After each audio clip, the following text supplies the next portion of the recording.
Good afternoon. Good afternoon, Mr. Toucan, Monsieur l'Ambassadeur, cher Robert, dear colleagues, dear friends. It's my pleasure to present this presentation about does science bring peace, and I will be more focused about how CERN can contribute to this transfer of science and peace. When I started a few weeks ago, the foundation asked me to do this talk. First of all, what I did is to look at definitions. The definition is always in your brain, but I took the peace at the same level that as is defined for health from WHO. What is not only the state of complete physical, mental, societal wellness, and not merely the absence of disease or infirmity. And peace in the same way is not only that we have no war, but it is a way of being, interacting with others or living on this planet. I think this is very important, and I will show during my presentation that collaboration, working together, it is exactly doing things together is the main things to improve the living on this planet.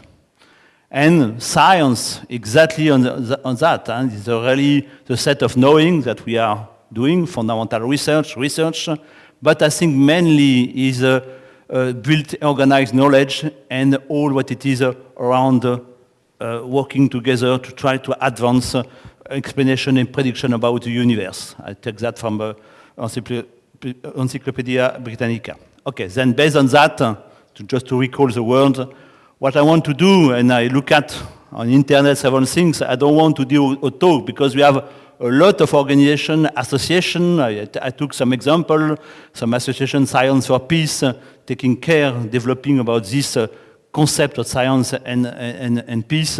You have also NATO, you have a program to do that. Obviously, you have UN doing things. What I want to say is that UN is organizing every year a special week of science and peace. From the year 86, it was the 40th anniversary of UN, and from this time, we have every year a Science for Peace week.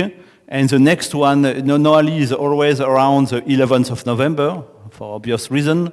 And the next one will be from 9th to 14th of November this year. I will not go through, but mainly all these points will be discussed during this week in different locations on the planet.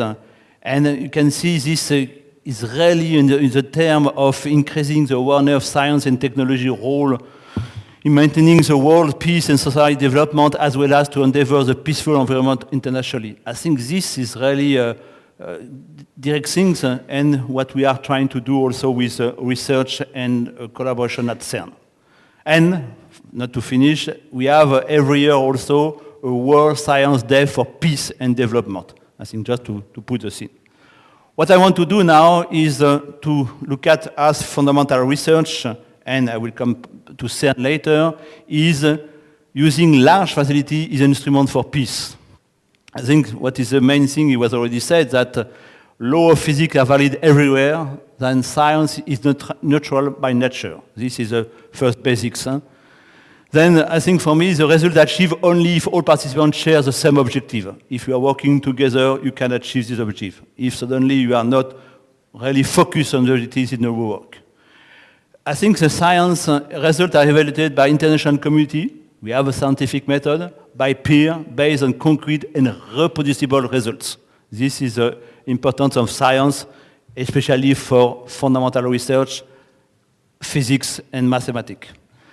I think this is very important. Large facilities, we saw this morning accelerator, but also detector, reactor, telescope, and so on, need scientific, administrative, and political cooperation up to highest level. I think this is very important. When we want to collect all the money and so on, it will imply that a very high level of the political of the different countries working together. And already, to build this large facility, you have to put not only the scientifics, not only the administrative people, who are not so easy also to work with these people, but also with all the political. And it is certainly this large facility putting together what we are not very often to discuss, scientific and political people. And I think to learn how it is a science language and the deep level language. At that time, we are not so used as a scientific. Okay, I think for me, science requires trustful and respectful cooperation. I think this is very important. And when you start cooperation, create confidence between people from different nationality, religion, culture, and political system. Science is one of the few universal languages. Obviously, we have other ones, as music, maybe sport. Science is a natural way to build bridge between culture and nation because of its common language. And I think for me, the two words that I put with science, we have to maintain excellence and trust with the people together. I will come to CERN. CERN founded in nice year of 54, initially with 12 European states. I put here the first session of CERN Council in 54, and was built on this concept of science for peace. Now we have 22 member states. We have the list of the member states here, mainly Europe up to Israel. We have also associated member states. You can see India, Pakistan, Turkey, Ukraine. And we have also other countries knocking at the door to become associate membership, maybe later to go to member. Brazil, Croatia, Lithuania, Russia, Slovenia. You can see this, what Rolf is saying a lot of time, E is no more Europe, but more and more extended for CERN.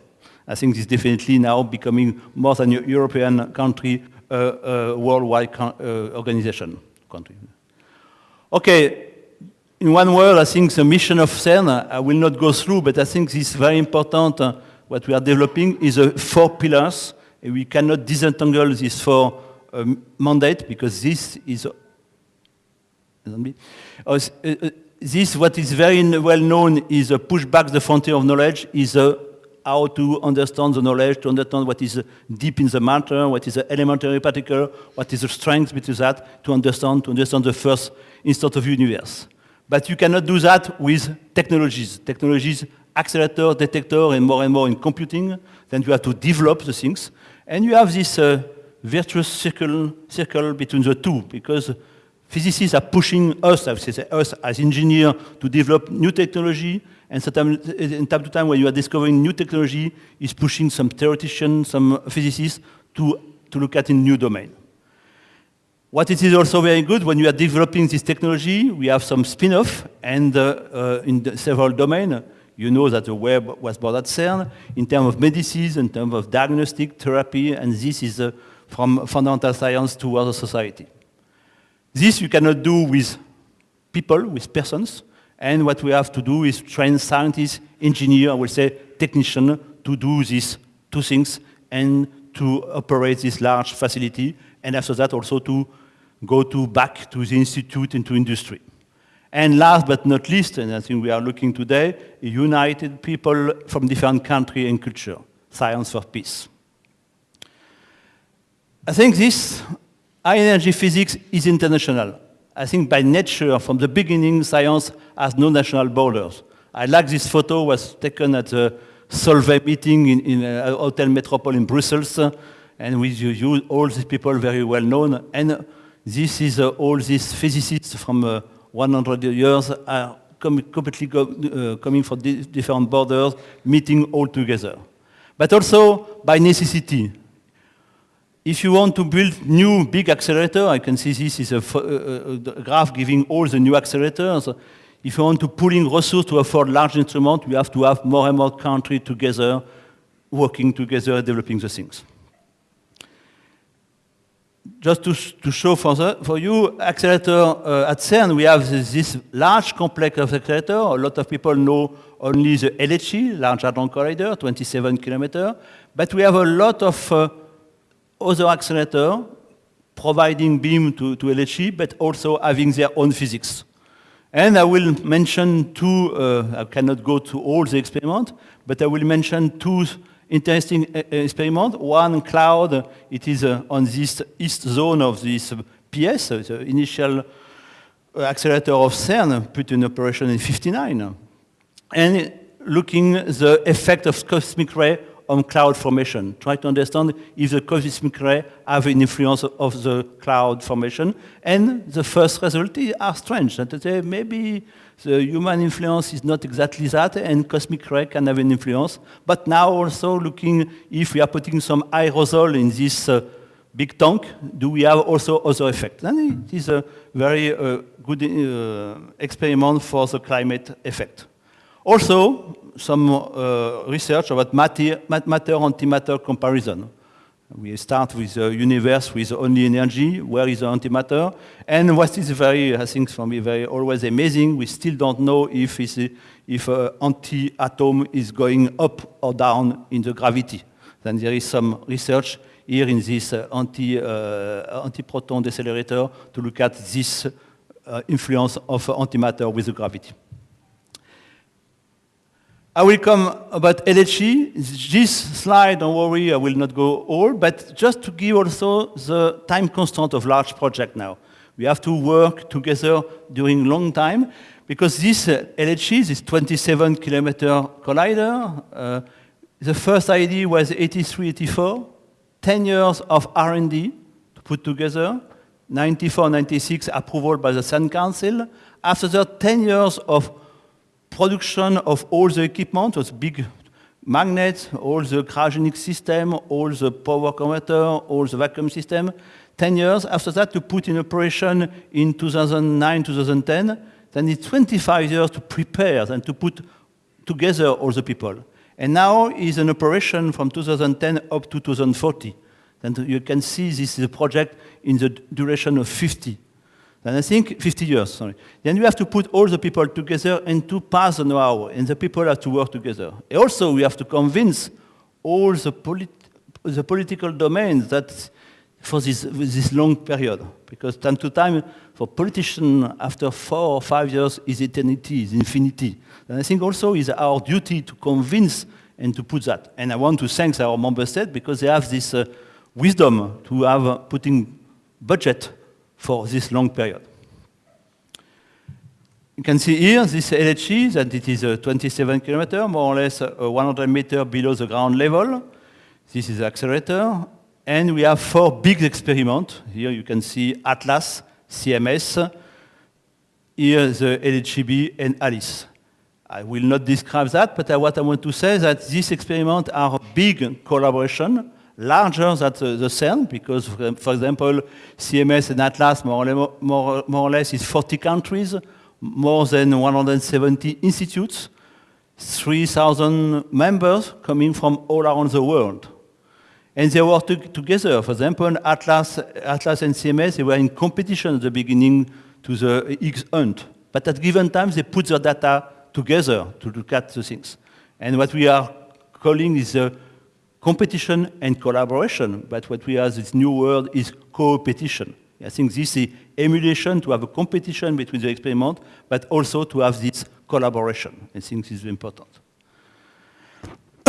To look at this is the description of the user of CERN. Now we have above 30,000 users, obviously mainly coming from a member state. A big contribution is coming from US. This is by location of institute, looking all the users coming from different institutes of the world.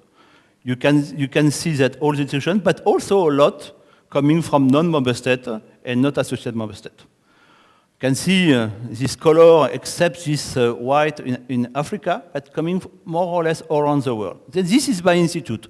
But now if we are looking by passport, by nationality, you can see it's larger. For example, you can see US, it was by institute was more than 2,000. If you are looking now by passport, is less than 1,200. And I can see, I look at that, for example, there is 2 from Jordan. Then you have from different countries coming, working from an institute, but having the passport. And you can see the large distribution of the nationality working at CERN, working on the experiment at CERN.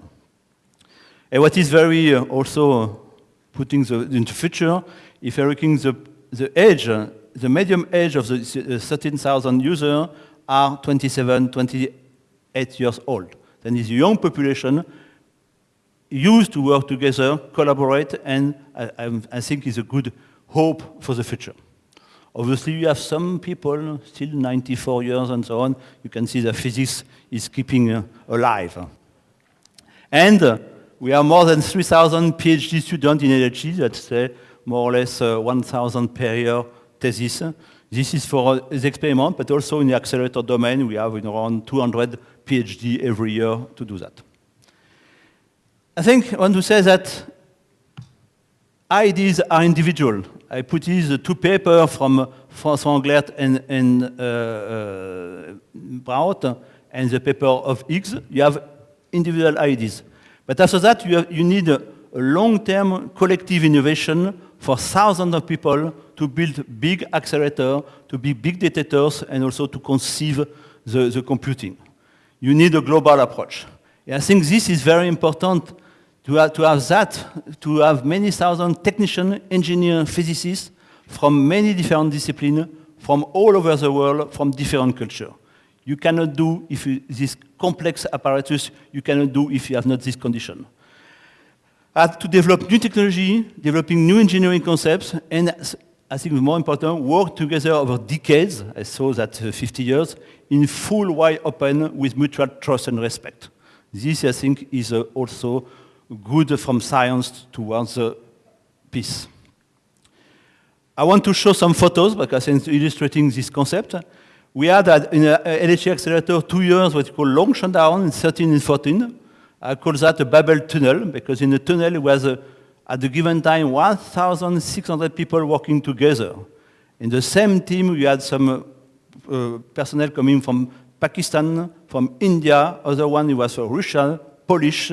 I can imagine at the beginning we had to manage a little, but it was very nice. Initially we said it should have been 18 months. We said we will took people because to work inside the tunnel 8-10 hours per day, said, okay, after 9 months we will change the people. But the people, they were so proud, so happy to work, they didn't want to move. That no, we want to continue. And finally we took some people up to 18 months.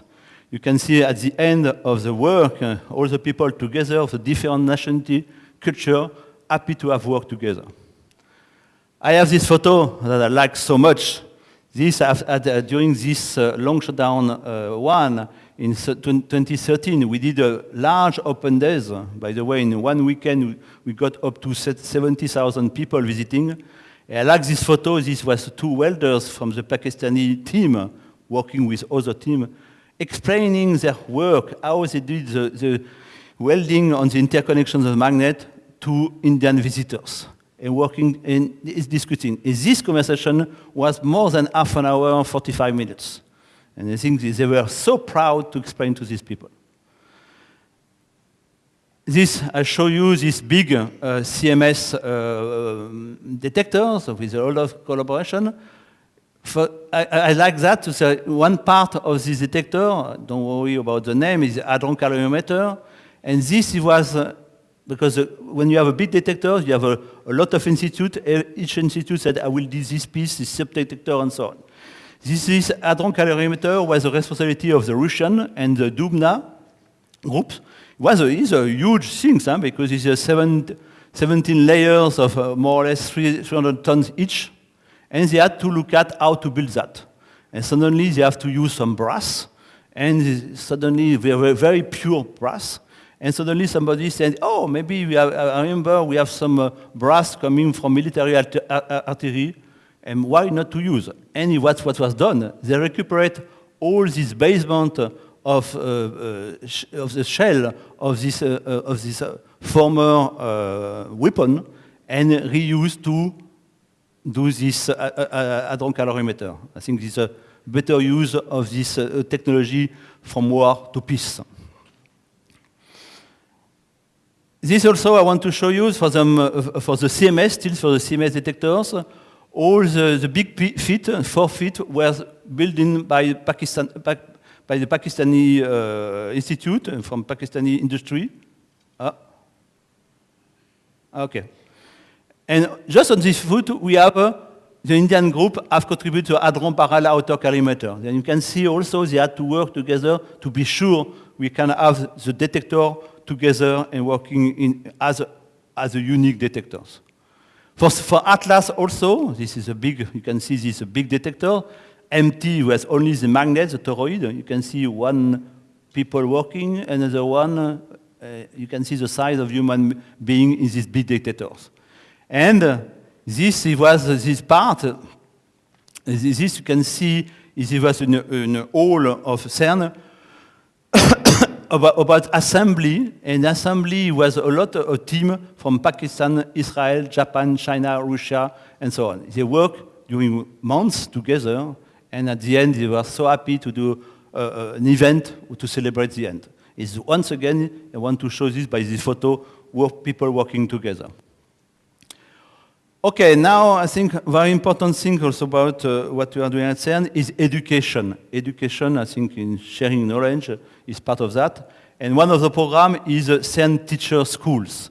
We are a group of teachers from secondary school, physics teacher, coming at CERN, spending 1 week or 2 weeks, having a lesson of physics and doing some hands-on things.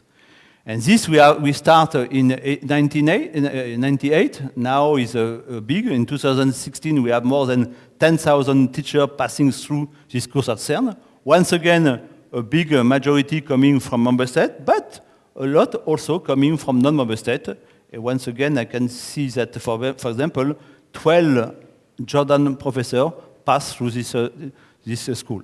Yeah, I think this is very important because they are on their own language. We are trying with all the people we are at CERN to give in their own native language, but they are really together and looking how we are working at CERN. Now we are more or less 1,000 per year. I think we are at the limit because we are looking 1 week is 40 weeks and so on. Then, but 1,000 physics professors are passing at CERN every year of that. And I think for me, another one is linked to that, is the high school teacher program. Every July, we have 3 weeks, but here we are not putting the people by nationality, but all together. You have more or less 30 teachers coming from the different countries together having this school of physics. I think this is very important that they can compare the different way of teaching physics, but also sharing different things. You can see this nice photo. You can recognize this. He's not a physics professor, by the way, but okay. Okay, I cannot miss to see also to mention Sesame. I don't want to describe Sesame because Rolf did this morning, and you, Mr. Tukan, you mentioned. But I think for me, as I said, I want to recall that we had a role, thanks to the support of FP7 project, to help to build and to measure all the magnets for the synchrotron and also all the power converters. And I was very close to these people. And I can say they were very proud at CERN to do that and to work with all the people from Sesame at CERN, but also here today. You can see this was last year a photo with Mr. Moedas, which is a research commissaire, Robert Ian Smith, and all the people that collaborate to this SESAMAC. Yeah, I think definitely I will take the word of Eliezer Rabinovici. We call it the light at the end of the tunnel. I think this is a beacon of hope in the Sesame program, and this also is a good transfer from science towards peace. One thing I mentioned, this teacher program. We had also a special one in September 2015 about a program between for the Sesame School and all the teachers from the different countries, member states of Sesame. And I think for me, what was very interesting is that they say these people are coming from the different things, they are traveling, but it was the first time for them, for some of them, they were the first time encountering people from neighboring states. And I think this, to put together and to work on a common project, they can talk together. I think this is also a very good thing. I want to mention another thing, that is the CERN UNESCO Africa program. We have now every year a training of people to use digital library to open access to documents. And I think these participants learn to use CERN Digital Library software. And I think this is a very good thing also for Africa to access to data and to information. I spoke about UN at the beginning. In 2012, CERN granted status of observer to UN Assembly. I think this was a good recognition and good also input. CERN contribution describe in functioning successful model, how the CERN model can be used on different things. Provide direct input on science, technology, and education.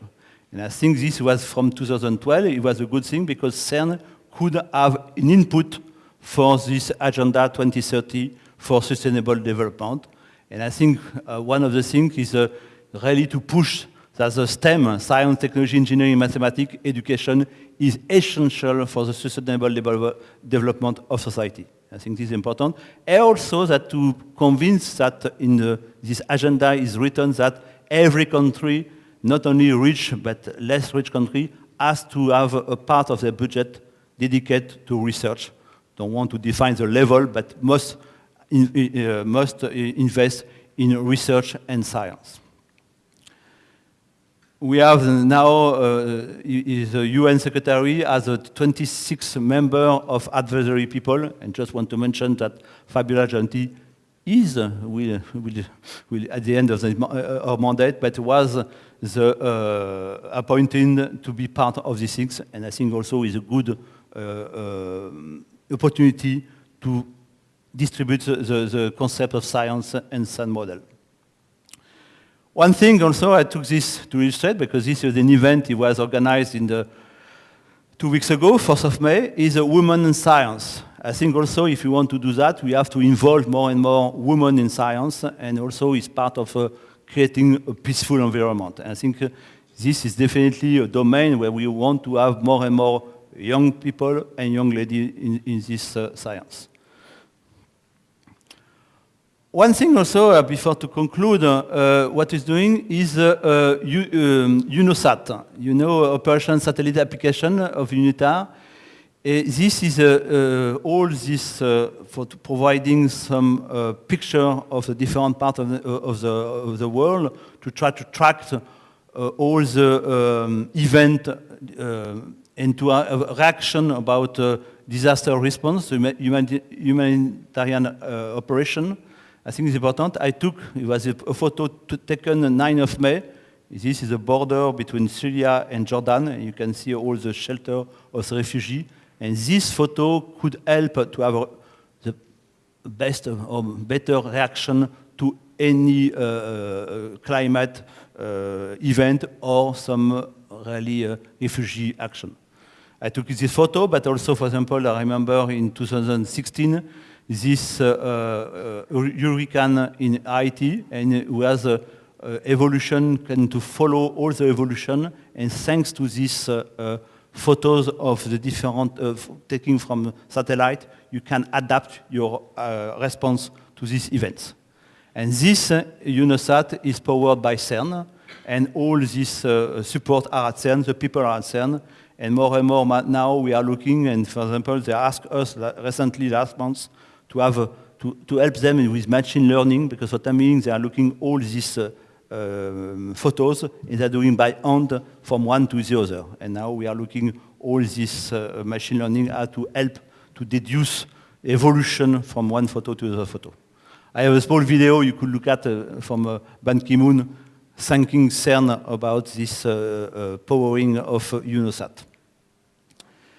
Okay, I will conclude. I think for me, the CERN model, I put several things. I think is a simple but strong convention, excluding military application, convention at UNESCO.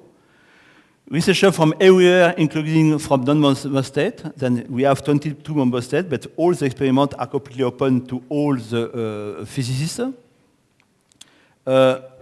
European Organization, globally used as an infrastructure belonging to all its member states. CERN is belonging to all the member states. It's not by itself. I think it was important because every member state are paying according to their GDP. At the beginning creation CERN, it was a big debate. Do we have to be proportional to GDP or GDP per capita? When you are looking all the text, is a long debate, and finally, all the member states decide to have a proportional to the GDP, and not I want my money back. Then when we are putting the pot of CERN, after that we have a lot of call for tenders, and the best are fighting, all the member states are fighting to get the order, but no implicit return. I think this is more and more rare in different organizations. All this I have shown to you, this big experiment are larger than CERN, International Experimental Collaboration, where CERN is minority. CERN can contribute, this CMS and Atlas, CERN can contribute up to 15 to 20% of the budget, but no more. CERN is one of among the 180 institutes. And we are building the infrastructure, but the experiments are collaboration coming from all over the world. I think for me what is a very good, very important thing is the open access from any field, data, technology. All the data produced by CERN are completely open. All the publications now, we are pushing open access. For technologies now, we have open hardware. I think this is very important that we are developing, and after that is open to all the parts of the world. And I think clear things is a part of our code of conduct, no barrier on nationality, age, religion, gender, sexual orientation, color. This we don't want to know. We want to work together on a given project into the achievement. I think CERN has become a model for other organizations. Not so many, because I think today now people are shy maybe to do that, and they prefer different organizations. I want to mention this Joint Institute for Nuclear Research in Dubna. It was now 18 member state, established in 1956.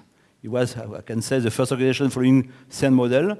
It was to have this the member of the Warsaw Pact. We had a very close collaboration between CERN and this GNR during the Cold War, and we are still, we had a meeting last week between the Directorate of CERN and the Director of GNR, a close collaboration and collaborating the different projects. ESO, European South Observatory, doing the construction operation of this telescope in Chile. EBML, European Molecular Biology. Really, ESO is really, I can say, a son of CERN, because they were on the CERN site up to 86, and now they are in München. And last but not least, Sesame, established, and I think really on the same model with 8 members. I think I will conclude with that. I think for me what is important with CERN is I think we can replace by any this kind of organization. We have research, innovate, discover, share, publish, transfer. And I think for me, bring the world together. And I think I took the same photo that was shown by Rolf this morning about this cafeteria during summer, but the same thing during the winter when all people together. And I think this is really, once again, Babel Cafeteria, people talking together, exchanging, mixing. And I think for me, I call it a mix of culture and nationality. And I hope it is an illustration of future global society. Science is putting the people together and could be a template, could be a good model for the future global society. And I think we are engaged actively to promote the role of science for the sustainable development of society, knowledge, technology, innovation, education. And we want to promote also science as an enabler for dialogue and peace. I want to show this photo of a UN where the CERN was born, because you can see Tim Berners-Lee, Mayani was one of the former DG, and Kofi Annan. And I want to say that I had the chance to meet Kofi Annan several times, and especially from this Kofi Annan Foundation, what is the world is towards a fairer and more peaceful world. He's coming now, time to time at CERN, to look at what are the technology we are developing at CERN in science that can be transferred to the Africa to really speed up the development of Africa. And I think that his foundation is really nice things to promote that. science and war may have complex relationships. I take that during the World War I of development aviation, during the Second War about Manhattan Project, Cold War in space exploration. But I think for me, to answer finally to the question I put at the beginning, does science bring peace? I think science alone does not bring peace, but I think I'm convinced, and we are convinced, that science can contribute considerably fostering intercultural dialogue and peaceful cooperation. I will finish with this speech given by Isidore Rabi at the 30th anniversary at CERN. I will read because I think it's very important. CERN was founded less than 10 years ago, 10 years after the bomb, 54-44. I feel that the existence of the bomb had a large part in making CERN possible. Europe had been the scene of violent war for 200 years. Now we have something new in the founding of CERN. And what I like so much is this sentence that I feel every day, that to say that I hope that the scientists at CERN will remember that they have other duties like exploring further into the particle physics. They represent the combination of centuries of investigation and study to show the power of human spirit. So I appeal to them not to consider themselves as a technician, but as a guardian of this flame of European unity so that Europe can help preserve the peace of the world. And I think we have to feel every day that we have not only to do technology, science, but we have to be the ambassador of the unity of the world and to preserve the peace of the world. I will finish and one also to say that at sharing knowledge, I think for me, I will take these two quotes, I think very important. If you think education is expensive, try ignorance. I think you have to remember that. And I put in French, la fonction la plus élémentaire de l'être humain, c'est de créer l'avenir. I translate, the task of the mind is to produce future. Thank you very much for your attention.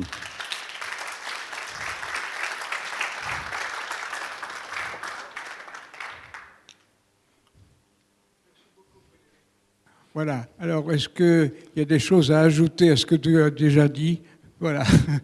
I didn't say you have colleagues from CERN, Rolf, John, Patrick, and Martin.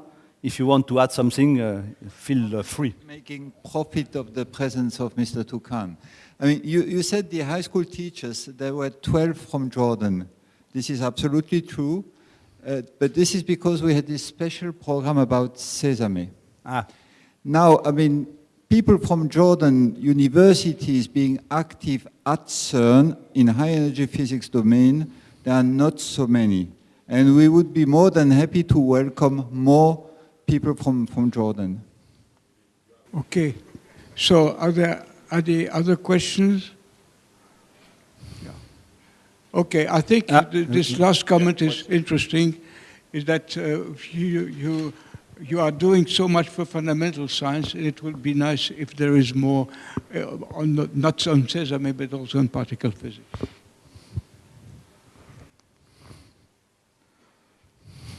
Yes, I just want to mention that CERN also gives opportunities to young scientists to make interesting things. Now you have the IDEA Square at CERN, and also you have CERN is active in open source, and you have the open source hardware license that is made by CERN. So it's the first time. Okay. I will profit also if you have a little time, because I think we visited this Sesame this morning. And last conference was in Trieste, I mentioned this program Beamline for Schools.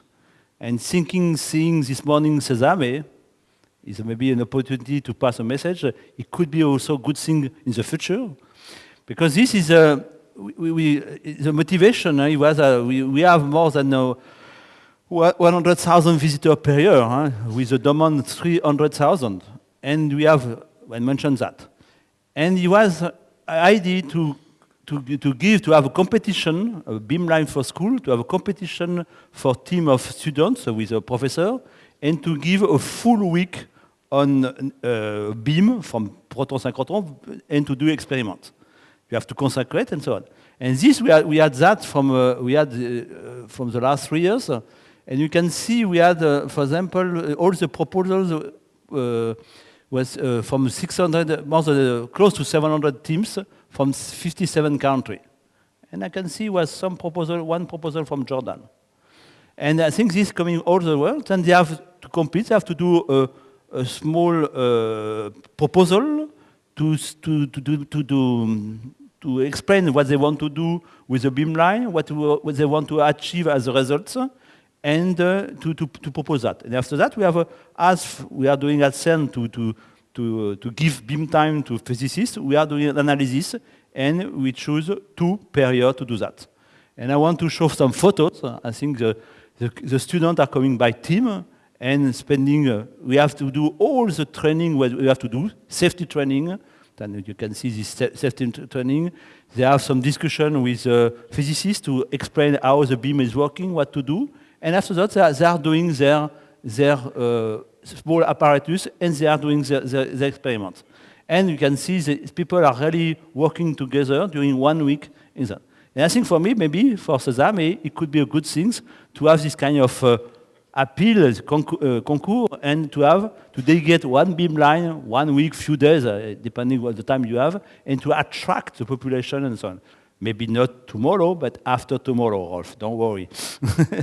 But I think just an idea that I had like that. But also this is putting the people together, young people together, is also part of the spirit. More you can put the people together at the earliest possible, I think is helping that this common language and this common approach. That's quite a good opportunity when CERN has the shutdown of the accelerator. Yeah. Because then you have no beamline. Now, for that, we are discussing with Fermilab, we're discussing with INFN. Yeah. But there's also then maybe a beamline in Jordan. Yeah. Thank you.